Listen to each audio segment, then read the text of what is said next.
جس نے جادو کیا ہے اس نے اس کے خون کے ساتھ کھلواڑ کیا ہے۔ دیکھو، اس کے ماتھے پر کالے سائے صاف نظر آ رہے ہیں۔ شمیم بیگم نے ڈرتے ڈرتے پوچھا، بابا جی یہ ٹھیک تو ہو جائے گی نا؟ میں تو بہت پریشان ہوں۔ عامل نے ایک پیالے میں کچھ راکھ ڈالی اور اسے حیا کے چہرے کی طرف اچھالا۔ حیا نے گھبرا کر آنکھیں بند کر لیں، لیکن وہ راکھ اس کی سانس کے اندر چلی گئی، جس سے اسے زوردار کھانسی شروع ہوگی۔ ٹھیک تب ہوگی جب اس کا علاج میری مرضی سے ہوگا۔ یہ لو، یہ پانی لے جاؤ، اسے ہر رات حیا کے نہانے والی بالٹی میں ملانا ہے اور یہ تعویذ اس کے سرہانے رکھنا ہے۔ اور بابا جی وہ جو اسے دورے پڑتے ہیں؟ زبیدہ بیگم نے آنکھیں مٹکاتے ہوئے پوچھا۔ عامل نے ایک موٹا سا ڈنڈا اٹھایا اور فرش پہ زور سے مارا۔ وہ دورے نہیں ہے، وہ اس کے اندر کی پلیتی کا زور ہے۔ جب اسے اگلی بار دورے پڑے تو اسے ڈاکٹر کے پاس نہیں لے جانا، بلکہ اس کی خوب پٹائی کرنی ہے۔ جتنا اسے درد ہوگا اتنا ہی وہ سایہ کمزور ہوگا۔ حیا یہ سن کر کانپ اٹھی۔ اس کی اپنی ماں سر جھکائے یہ سب سن رہی تھی اور خاموشی سے ظالم مشورے پر عمل کرنے کا عہد کر رہی تھی۔ واپسی پر حیا بالکل خاموش تھی۔ اسے لگ رہا تھا جیسے اس کا سانس سینے میں ہی اٹک گیا ہے۔ گھر پہنچتے ہی اسد نے حیا کا مرجھایا ہوا چہرہ دیکھا تو تڑپ اٹھا۔ اماں، آپ اسے پھر اس گندگی میں لے کر گئیں؟ دیکھیے تو صحیح اس کی حالت، یہ ہسپتال جانے کی بجائے قبرستان کی تیاری لگ رہی ہے۔ بکواس بند کر اسد، تجھے کیا پتا ہم اسے کس مصیبت سے نکالنے کی کوشش کر رہے ہیں؟ شمیم بیگم نے غصے سے کہا۔ ابھی اس کے نہانے کا پانی تیار کرنا ہے، تو باہر جا۔ رات کو حیا کے کمرے سے اچانک ایک زوردار چیخ بلند ہوئی۔ اسد اور اس کے والد جو ابھی ابھی کام سے لوٹے تھے دوڑتے ہوئے کمرے میں پہنچے۔ حیا زمین پر گری تڑپ رہی تھی۔ اس کا جسم کمان کی طرح مڑا ہوا تھا اور وہ عجیب و غریب آوازیں نکال رہی تھی۔ جلدی کرو، اسے ہسپتال لے کر چلو، حیا کے ابا نے گھبرا کر کہا، لیکن شمیم بیگم نے انہیں راستے میں ہی روک لیا۔ نہیں، بابا جی نے کہا تھا کہ یہ جادو کا زور ہے، اسے کوئی ہاتھ نہ لگائے۔ زبیدہ بیگم جلدی آؤ، دیکھو اسے کیا ہو رہا ہے۔ زبیدہ جو پہلے سے وہیں موجود تھی اس نے ایک چمڑے کا تسمہ نکالا اور حیا کے ہاتھ پاؤں باندھنے لگی۔ شمیم، بابا جی نے کہا تھا کہ اسے مارنا پڑے گا تبھی سایہ نکلے گا۔ اسد نے اپنی ماں کا ہاتھ پکڑ لیا۔ اماں ہوش کریں، یہ جاہلیت ہے، آپ اسے ماریں گی؟ یہ آپ کی بیٹی ہے۔ لیکن شمیم بیگم پر جیسے جنون سوار تھا۔ انہوں نے اسد کو دھکا دیا اور خود حیا کے پاس بیٹھ کر اسے زور سے جھنجھوڑنے لگی۔ نکل جا یہاں سے، میری بیٹی کو چھوڑ دے۔ وہ حیا کے منہ پر تھپڑ مارنے لگی، یہ سوچ کر کہ وہ سائے کو مار رہی ہے۔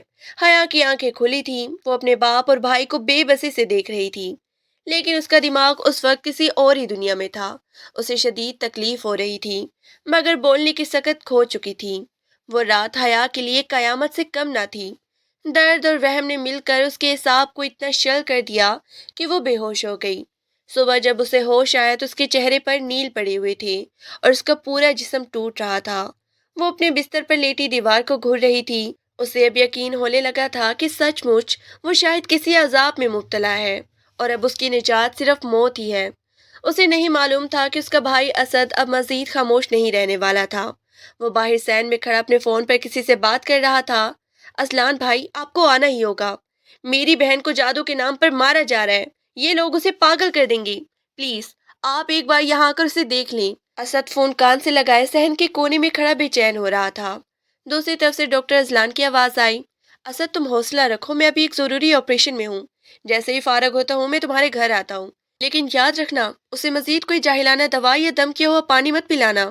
اسد نے فون بند کیا تو دیکھا کہ زبیدہ خالہ اسے شک بھری نظر سے دیکھ رہی تھی۔ کس سے باتیں ہو رہی تھی تیری اتنی رازداری میں؟ انہوں نے پان چباتے ہوئے پوچھا۔ اپنے ایک دوست سے۔ آپ کو اس سے کیا؟ اسد نے تلخی سے جواب دیا اور حیا کے کمرے کی طرف بیٹھ گیا۔ اندر کا منظر دیکھ کر اس کا کلیجہ منہ کو آ گیا۔ حیا بستر پر بے سود لیٹی ہوئی تھی، اس کے بال بالکل بکھرے ہوئے تھے اور ماتھے پر پسینے کے قطرے چمک رہی تھی۔ شمیم بیگم پاس بیٹھی کسی پرانے سے پیالے میں کوئلہ جلا کر اس پر کچھ ڈال رہی تھی، جس سے بھاری اور بدبودار دھواں پورے کمرے میں پھیل رہا تھا۔ اماں یہ کیا کر رہی ہیں آپ؟ اس کا پہلے ہی دم گھٹ رہا ہے اور آپ یہ دھواں کر رہی ہیں۔ اسد نے لپک کر کھڑکی کھولنی چاہی۔ خبردار جو کھڑکی کو ہاتھ لگایا، شمیم بیگم چلائی۔ بابا جی نے کہا ہے کہ یہ دھواں اس کے اندر کی پلیدی کو جلا کے راکھ کرے گا، تو باہر جا، تجھے ان باتوں کی سمجھ نہیں آئے گی۔ حیا نے دھیرے سے اپنی آنکھیں کھولی، اسے ہر چیز دھندلی نظر آ رہی تھی۔ اسد، پانی، اس کی آواز اتنی کمزور تھی کہ بمشکل سنائی دے رہی تھی۔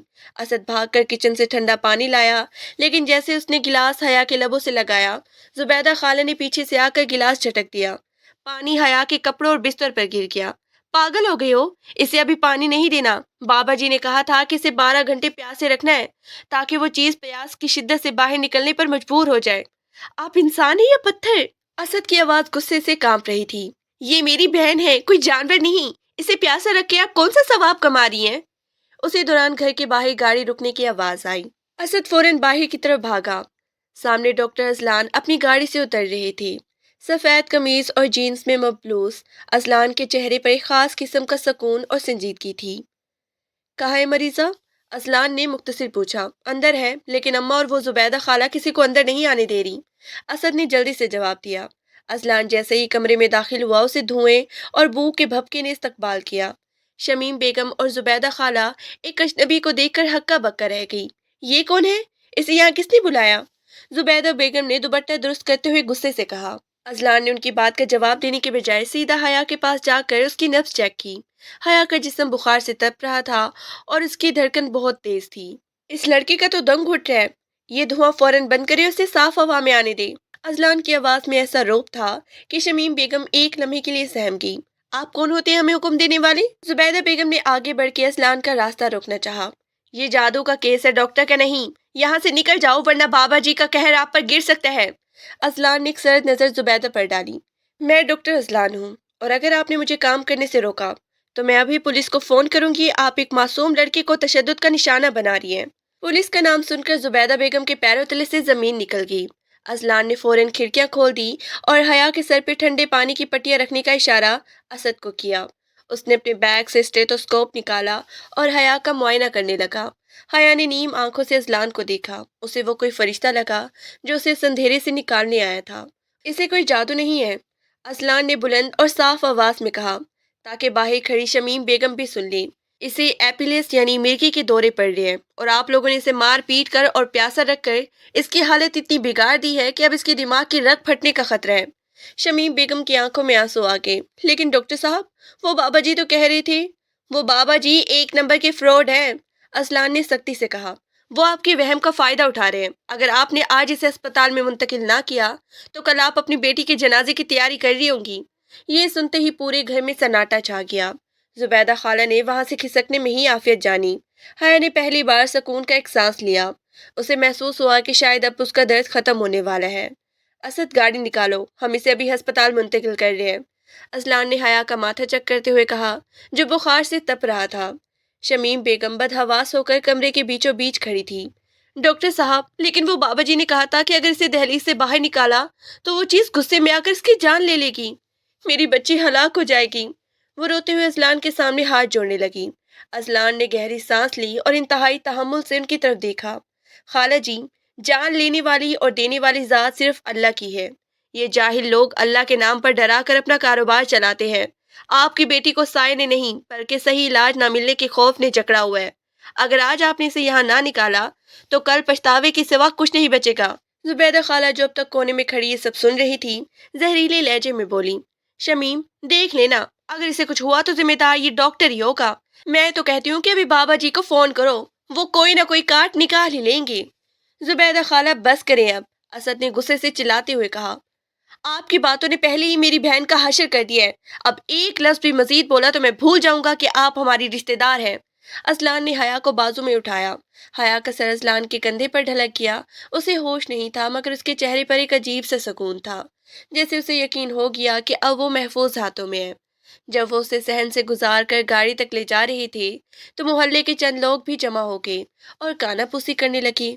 دیکھو بھائی، لڑکی کو سایہ ہے اور یہ اسے ہسپتال لے کر جا رہے ہیں، ایک عورت نے دوسری عورت کے کان میں کہا۔ پاگل ہو گئے ہیں یہ لوگ، جادو کا علاج کہیں مشینوں سے ہوتے ہیں؟ اذلان نے ان کی باتوں کو نظر انداز کیا اور حیا کو پچھلی سیٹ پر لٹایا۔ اسد ڈرائیونگ سیٹ پر بیٹھ گیا اور گاڑی تیزی سے ہسپتال کی طرف روانہ ہو گئی۔ ہسپتال پہنچتے ہی اذلان نے اسے ایمرجنسی وارڈ میں داخل کروا دیا۔ نرسیں اور وارڈ بوائے فوراً حرکت میں آ گئی۔ حیا کو آکسیجن لگائی گئی اور اس کے مختلف ٹیسٹ شروع ہو گئے۔ کچھ دیر بعد جب حیا کی حالت تھوڑی سنبھلی